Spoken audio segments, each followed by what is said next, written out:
నమస్తే RVS news కి స్వాగతం. ఈనాటి వార్తా విశేషాలు చూద్దాం. పాతపట్నం నియోజకవర్గంలోని సీతారామపల్లి గ్రామంలో శుక్రవారం నిర్వహించిన సుపరిపాలనలో తొలి అడుగు కార్యక్రమంలో ఎమ్మెల్యే మామిడి గోవిందరావు పాల్గొన్నారు. గ్రామంలో ఇంటింటికి వెళ్లి కరపత్రాలను పంపిణీ చేసిన ఆయన గత ఏడాదిలో ఎన్నో సంక్షేమ పథకాలు అమలు చేశామని, వచ్చే 4 ఏళ్లలో పూర్తిస్థాయి సంక్షేమాన్ని అందిస్తామన్నారు. ప్రజల సమస్యలు స్వయంగా విని అధికారులతో చర్చించి పరిష్కారానికి కృషి చేస్తామని తెలిపారు. మందసలో ఐసీడీఎస్ సిడిపిఓగా పెద్దింటి అరుణ శుక్రవారం బాధ్యతలు స్వీకరించారు. గతంలో కొమరాడ ఐసీడీఎస్ ప్రాజెక్టులో సూపర్వైజర్గా ఉన్న ఆమె పదోన్నతితో ఈ పదవికి వచ్చారు. గత సిడిపిఓ వసుంధరాదేవి సోంపేట బదిలీపై వెళ్లగా డి రాధామాధవిని ప్రభుత్వ ఉత్తర్వులతో బాపట్లకు పంపారు. సిడిపిఓ లేకపోవడంతో ప్రాజెక్టు అస్తవ్యస్తంగా సాగినట్టు, అంగన్వాడీ సెంటర్ల పర్యవేక్షణ తగ్గినట్లుగా ఆరోపణలు వచ్చాయి. అరుణ నియామకంతో పరిస్థితులు మెరుగవుతాయని స్థానికులు ఆశాభావం వ్యక్తం చేశారు. ఆముదాల వలస ఎమ్మెల్యే కూన రవికుమార్ శుక్రవారం తన కార్యాలయంలో ప్రజా దర్బార్ నిర్వహించారు. ఈ సందర్భంగా అనేక మంది స్థానికులు తాము ఎదుర్కొంటున్న సమస్యలను ఎమ్మెల్యేకు వినిపించారు. చిన్న చిన్న సమస్యలకు వెంటనే పరిష్కార సూచనలు ఇస్తూ మేజర్ సమస్యలను సంబంధిత అధికారులతో మాట్లాడి పరిష్కార మార్గాలు సూచించారు. ప్రజల సమస్యలపై స్పందనతో ప్రజల్లో నమ్మకం పెరుగుతుందని టీడీపీ నాయకులు తెలిపారు. సీఎం చంద్రబాబు తన కబంధ హస్తాల్లో పోలీస్ వ్యవస్థను బంధించారని వైసీపీ నేత మాజీ ఎంపీ గోరెంట్ల మాధవ్ విమర్శించారు. వేటాడే పులిలా ఉండాల్సిన పోలీసు వ్యవస్థను చంద్రబాబు సర్కార్ పులిని చేశారన్నారు. కూటమి నేతలు పోలీసులపై ప్రత్యక్షంగా భౌతిక దాడులకు దిగుతున్నా పట్టించుకునే వారే లేరని మండిపడ్డారు.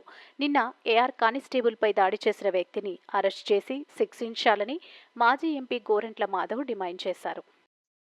పోలీసు వ్యవస్థను ఒక సర్కస్ పులిలాగా తయారు చేసినాడు చంద్రబాబు నాయుడు గారు. సర్కస్ పులికి వేటాడడం మరిపించి దానికి సర్కస్లో ఉన్న పులికి ఆహారంగా స్వయంగా మనమే ఫీడింగ్ చేస్తే, మనమే దాన వేస్తే ఎట్లయితే పులి వేటను మర్చిపోతుందో, పోలీసు వ్యవస్థను కూడా చంద్రబాబు నాయుడు తన కబంధ హస్తాలలో బందీని చేసి పోలీసు వ్యవస్థను నాశనం చేసే కార్యక్రమానికి ఆయన శ్రీకారం చుట్టడం జరిగింది. శ్రీకాకుళం జిల్లా Ichchapuram Shantiniketan English medium school chairman, Andhra Pradesh private schools association రాష్ట్ర ఉపాధ్యక్షులు డి కృష్ణమూర్తి రెడ్డి జన్మదిన వేడుకలు పాఠశాలలో ఘనంగా నిర్వహించారు. పాఠశాల ఉపాధ్యాయులు, విద్యార్థులు ఆయన జన్మదిన వేడుకలు ఘనంగా నిర్వహించారు. పుష్పగుచ్చాలు అందించి శుభాకాంక్షలు తెలిపారు. విద్యార్థులతో కలిసి కేక్ కట్ చేసి విద్యార్థులకు పంపిణీ చేశారు. రోటరీ క్లబ్ కార్యదర్శి కాదా రామకోటి సభ్యులు పుష్పగుచ్చాలు అందించి శుభాకాంక్షలు తెలిపారు. ఈ సందర్భంగా పలువురు ముఖ్యులు మాట్లాడుతూ కృష్ణమూర్తిరెడ్డి పాఠశాల ద్వారా విద్యా వ్యవస్థకు చేస్తున్న సేవలు, ఇచ్చాపురం రోటరీ క్లబ్లో ఉన్నత పదవులు అలంకరించి చేసిన సేవలను కొనియాడారు. ఈ కార్యక్రమంలో పాఠశాల కార్యదర్శి జి ఇంద్రారెడ్డి, మేనేజర్ కేసి పూరి తదితరులు పాల్గొన్నారు.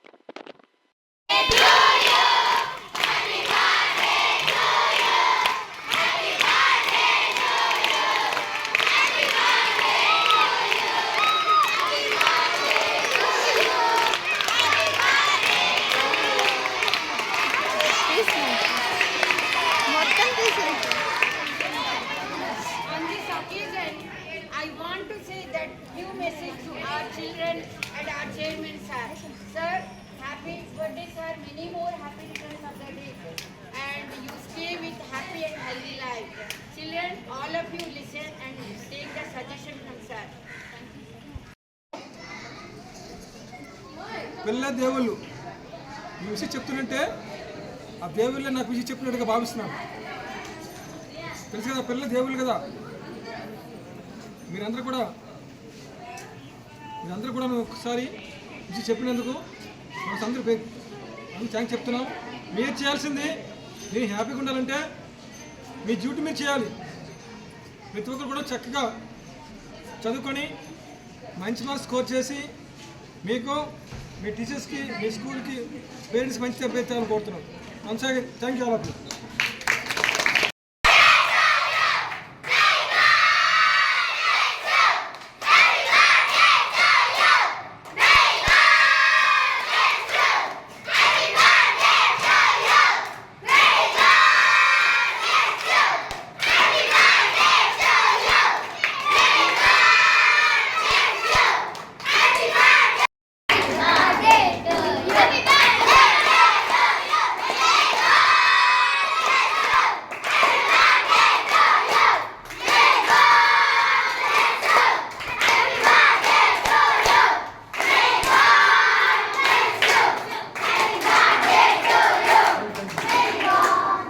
ఇచ్చిన మాట నిలబెట్టుకున్న ఘనత ముఖ్యమంత్రి చంద్రబాబు నాయుడికే దక్కుతుందని ప్రభుత్వ whip MLA doctor Bendalam Ashok అన్నారు.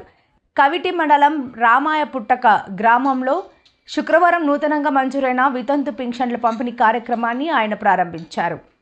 లబ్ధిదారుల పింఛను అందించారు. ఈ సందర్భంగా నిర్వహించిన సమావేశంలో ఎమ్మెల్యే డాక్టర్ అశోక్ మాట్లాడుతూ ఎన్నికలకు ముందు ఇచ్చిన హామీ మేరకు పింఛన్ పెంపుతో పాటు 3 నెలల పెంపుతో కలిపి 7,000 రూపాయలు మొదటి నెలలోనే ఇచ్చిన ఘనత చంద్రబాబుదన్నారు. ఏ ప్రభుత్వమైనా అధికారంలోకి వచ్చిన తర్వాత చేసే మేలు గురించి ఆలోచిస్తారని, ఎన్నికలకు ముందే చంద్రబాబు ఆలోచించి పెన్షన్ పెంపు లబ్ధిని అందించారని పేర్కొన్నారు. ఈ కార్యక్రమంలో నియోజకవర్గంలోని 4 మండలాల ఎంపీడీఓలు, మున్సిపల్ కమిషనర్, ఇతర అధికారులు పాల్గొన్నారు. మాటిచ్చారు.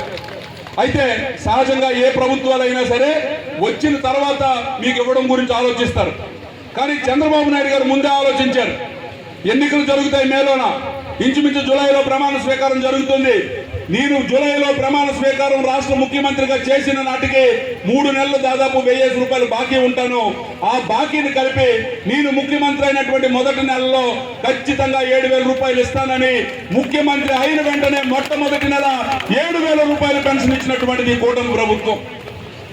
ఇప్పుడు మీరు చెప్పండి, ఇందాక మా పెద్దలు పద్మనాభం గారు మాట్లాడుతూ ఎన్డీఏ కూటమి ప్రభుత్వ 11 సంవత్సరాల పాలనలో దేశంలో 1,00,000 కోట్ల అవినీతి జరిగిందని, బడా వ్యాపారవేత్తలకు 14.5 లక్షల కోట్ల రుణాలు బ్యాంకుల ద్వారా మాఫీ చేశారని మాజీ కేంద్ర మంత్రి చింతామోహన్ తీవ్ర ఆగ్రహం వ్యక్తం చేశారు. బాధపడుతున్నా, నేను ఊహించలా. అబ్బాయి మంచి స్థాయికి వచ్చాడు. వాళ్ళ నాన్న తెలుసు, అమ్మ తెలుసు. మరి చాలా జాగ్రత్తగా ఉండాలి రాజకీయాల్లో. తలుపు సందులో ఏళ్ళు పెట్టకూడదు. ఏళ్ళు పెడితే తీసుకోవడం చాలా కష్టం. కానీ నేను చంద్రబాబు నాయుడు రాజమండ్రి సెంట్రల్ జైల్లో వచ్చినప్పుడు ఆయనకు సానుభూతిని తెలియజేశా. ఈరోజు మిథున్ రెడ్డి ఒక చిన్న బిడ్డ, ఆయనకు కూడా నేను సానుభూతిని తెలియజేస్తున్నా. జాగ్రత్తగా ఉండాలని ఆయన తెలియజేస్తూ, అవినీతి బాగా సారాయిలో, లిక్కర్లో పెరిగిపోయింది. మీకు తెలియని ఒక రహస్యాన్ని చెప్పదలుచుకున్నాను ఈ లిక్కర్ స్కామ్ను గురించి. నేను మంత్రిగా, కేంద్రంలో మంత్రిగా ఉన్నప్పుడు భారతదేశంలో ఆల్ ఇండియా ఆల్కహాల్ బోర్డ్ అని ఒకటి ఉంటుంది. నేను కెమికల్ మంత్రిగా దానికి చైర్మన్గా 1.5 సంవత్సరాలు ఉన్నాను. ఆల్ ఇండియా మొలాసెస్ బోర్డు అని ఒకటి ఉంటుంది. ఆ బోర్డుకు నేను చైర్మన్గా 1.5 సంవత్సరాలు పివి నరసింహారావు ప్రధానమంత్రిగా ఉన్న క్యాబినెట్లో ఉంటూ చూశాను. ఈ లిక్కర్లో చాలా పాపాలు చేస్తున్నారు పాలిటీషియన్స్. మరి అప్పుడు 4 కిలోల మొలాసెస్ నుంచి 1 లీటరు ఆల్కహాల్ తయారు చేసేవాళ్ళు. ఆ రోజు మొలాసెస్ ధర 25 నయా పైసలు, పావలా. 4 కిలోల మొలాసెస్ 1 లీటరు మరి లిక్కర్ తయారు చేస్తుంది. 1 లీటర్ని బాగా పరిశుద్ధం చేసి మంచి బాటిల్ వేసి లేబుల్ వేస్తే 10 రూపాయలు అవుతుంది.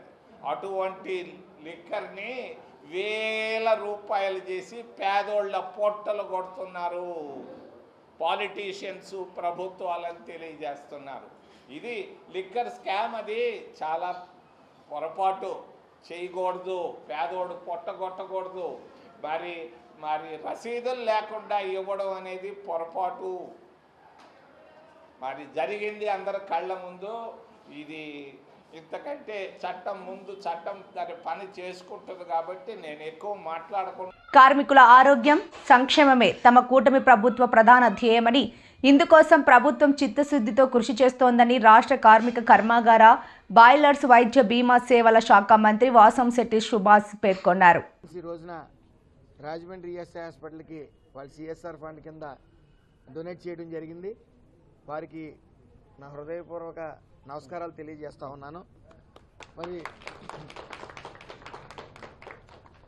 మీ అందరికీ తెలుసు, గతం 2 మాసాల కిందట ఈఎస్ఐ హాస్పిటల్లో కొద్దిగా నెగ్లిజెన్సీ అనేది ఉండటం, సడన్ విజిట్ ఇక్కడికి రావటం, మరి కొంతమందిని సస్పెండ్ చేయడం కూడా, అలాగే తర్వాత వెంటనే ఇక్కడ స్టాఫ్ కానీ డాక్టర్స్ కానీ ఫుల్ అటెన్షన్తో పనిచేయటం వల్ల ఈరోజు మేము సగౌరవంగా చెప్తా ఉన్నాం, 250 నుంచి 300 ఓపీలు డైలీ మరి చూస్తూ ఉన్నారు. ఇది రాజమండ్రి ఈఎస్ఐ హాస్పిటల్ చరిత్రలో తొలిసారని మేము సగౌరవంగా తెలియజేస్తూ ఉన్నాం.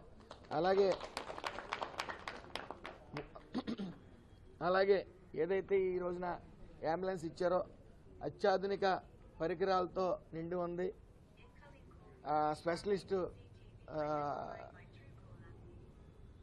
స్పెషలిస్ట్ను కూడా అక్కడ నియమించడం జరిగింది. దాంట్లో ఈ ఫస్ట్ ఎయిడ్ సర్వీస్కి.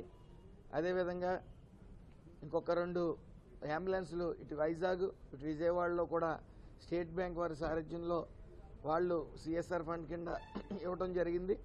పోరాట యోధురాలు ఏనుగుపల్లి జ్యోతిప్రియ జన్మదిన వేడుకలు కాకినాడ రూరల్ మండలం సర్పవరం గ్రామంలో దళితుల స్థలం కోసం నిరంతరం పోరాడుతున్న దళిత ఆంధ్ర తెలంగాణ రాష్ట్ర అధ్యక్షురాలు ఏనుగపల్లి జ్యోతి పోలీస్ పుట్టినరోజు వేడుకలను దళిత నాయకులు బీసీ నాయకుల ఆధ్వర్యంలో కేక్ని కట్ చేసి ఘనంగా నిర్వహించారు.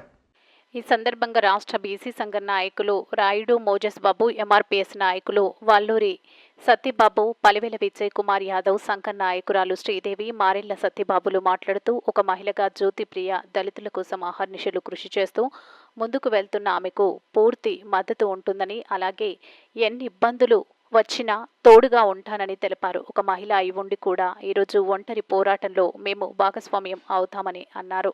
పెత్తందారుల చేతులు దళితులు భూములు కోల్పోవడం ఏమీ కొత్త కాదని, ఎన్ని ప్రభుత్వాలు మారినా ఎక్కడ వేసిన గొంగలి అక్కడే అన్న చందంగా ప్రభుత్వాలు తీరు ఉంటుందని తెలియజేశారు. ఈ కార్యక్రమంలో పెదపూడి బాబీ, సబితారెడ్డి, నవోమణి, ఎం వీరబాబు, దాసరి రామచంద్రరావు, మాతా రాజేష్, పూసల సత్యనారాయణ, అశోక్, మందపల్లి నాని, ఎస్ రాజ్ కుమార్, వినయ్, అనసూరి నారాయణ, అలివేలు శివ, ఉదయ్ కుమార్, వల్లూరి రవి తదితరుల నాయకులు, బీసీ నాయకులు, గ్రామస్తులు పాల్గొన్నారు.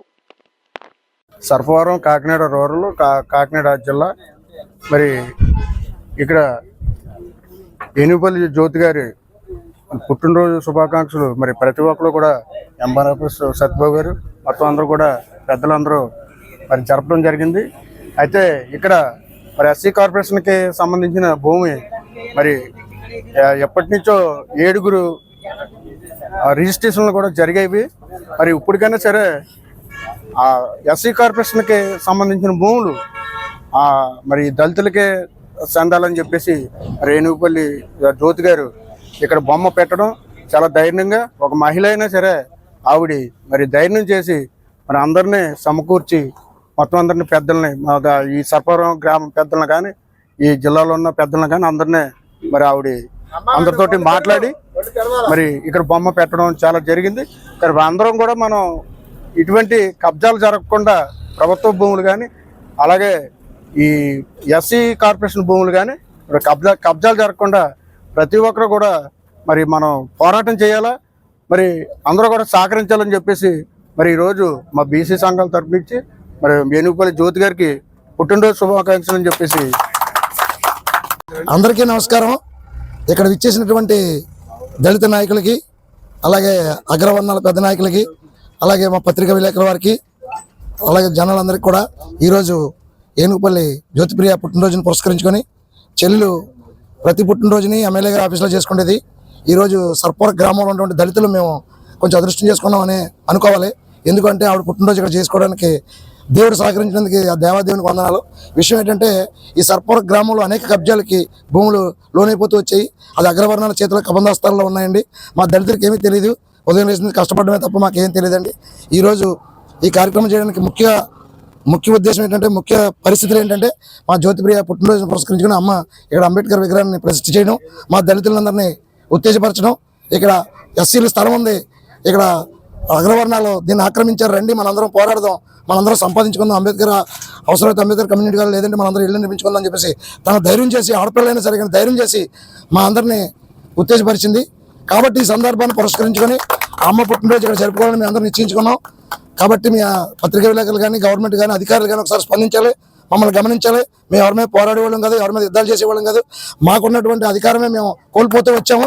కాబట్టి ప్రభుత్వం వారు కానీ అధికారులు కానీ ఎమ్మెల్యే గారు కానీ ప్రతి ఒక్కరు కూడా గమనించి, మాకు సొంత ఇళ్ళు లేవు, దయచేసి పెద్దవారు అధికారులు కూడా మా జ్యోతిప్రియని మా నాయకత్వంలో, ఆవిడ నాయకత్వంలో మేము అందరం వెనకాల ఉన్నాం. ఆవిడ ఇలాంటి ఉద్యమాలు అనేకం చేసుకుంటూ వచ్చింది, విజయం సాధించుకుంటూ వచ్చింది. ఈ ఉద్యమంలో కూడా తను విజయం సాధించాలని తన వెనకాల మేము ఉన్నాం. ఖచ్చితంగా అధికారులు ప్రభుత్వం వారు స్పందించి ఇక్కడ అంబేద్కర్ భవనం కట్టించాలని, వెనకాల అవసరమైతే మా పరిస్థితిని బట్టి, మా పేదరికను బట్టి మా అందరికీ ఇల్లు కూడా నిర్మించాలని ప్రభుత్వాన్ని కోరుకుంటూ జ్యోతిప్రియ పుట్టినరోజు శుభాకాంక్షలు తెలియజేస్తూ విజయ్ కుమార్ పలివేల. ఈ వార్తలు ఇంతటితో సమాప్తం. నమస్కారం.